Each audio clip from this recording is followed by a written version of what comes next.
Halo semuanya, perkenalkan nama saya Widya Sofi Wiarti dari Universitas Darul Maarif dengan NIM 2388-2010-79, Prodi Pendidikan Bahasa dan Sastra Indonesia.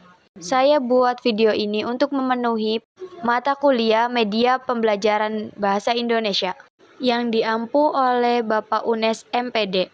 Di sini saya akan menjelaskan tentang pengembangan media pembelajaran. Pengembangan media pembelajaran yaitu dibagi 3 tahap. Yang pertama, tahapan perencanaan. Yang kedua, penulisan naskah media. Dan yang terakhir, produksi media. Yang pertama, tahapan perencanaan.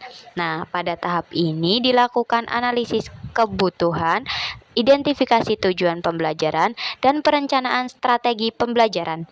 Tahap ini bertujuan untuk menentukan apa yang ingin dicapai dan bagaimana cara mencapainya. Yang kedua, penulisan naskah media.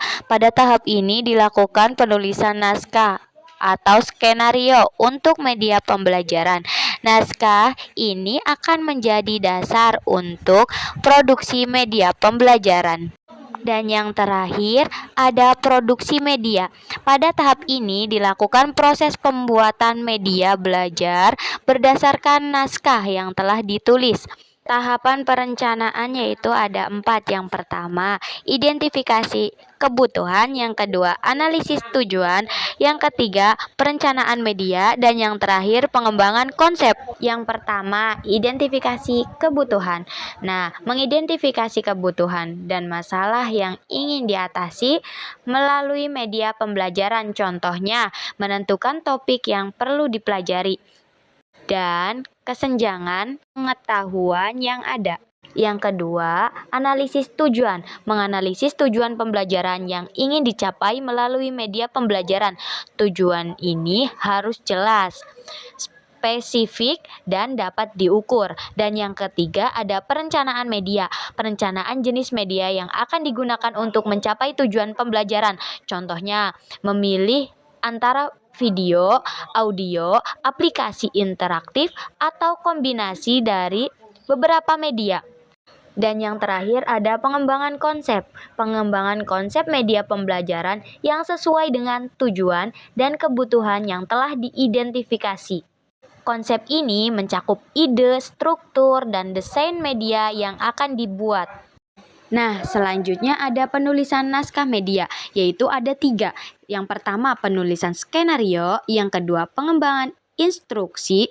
Dan yang terakhir, pengembangan konten. Nah, penulisan skenario menulis skenario yang mencakup struktur cerita, dialog, dan aksi untuk media pembelajaran. Skenario ini menjadi panduan untuk produksi media. Dan yang kedua ada pengembangan instruksi.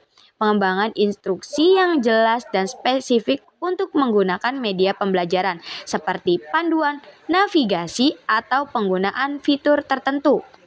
Dan yang terakhir ada pengembangan konten, menggabungkan konten yang sesuai dengan tujuan pembelajaran, seperti teks, gambar, atau informasi lain yang akan disampaikan melalui media pembelajaran.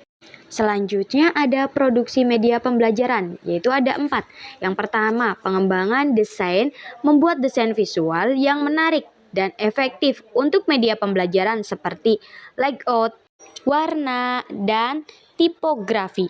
Nah, yang kedua, pengembangan grafis, membuat elemen grafis seperti gambar, ilustrasi, dan animasi yang sesuai dengan konten dan desain media pembelajaran. Yang ketiga, pengembangan audio dan video, pembuatan elemen audio dan video seperti narasi, musik, efek suara, dan rekaman video yang sesuai dengan konten media pembelajaran. Dan yang terakhir ada pengujian dan evaluasi. Melakukan pengujian dan evaluasi untuk memastikan media pembelajaran efektif, berfungsi dengan baik, dan sesuai dengan tujuan pembelajaran. Ini membantu mengidentifikasi kekurangan dan melakukan perbaikan. Selanjutnya ada masa depan pembelajaran. Yang pertama, ruang kelas daring berarti pembelajaran digital untuk semua orang. Yang kedua, pasar global untuk kursus dan sertifikasi praktis. Yang ketiga ada peningkatan kualitas pembelajaran campuran. Yang keempat, naiknya pemerintahan terhadap program berbasis keterampilan. Yang terakhir, investasi yang lebih besar pada teknologi interaktif dalam mengatasi kesenjangan digital. Sekian materi yang dapat saya sampaikan, kurang lebihnya mohon maaf. Billahi taufiq wal hidayah. Wassalamualaikum warahmatullahi wabarakatuh.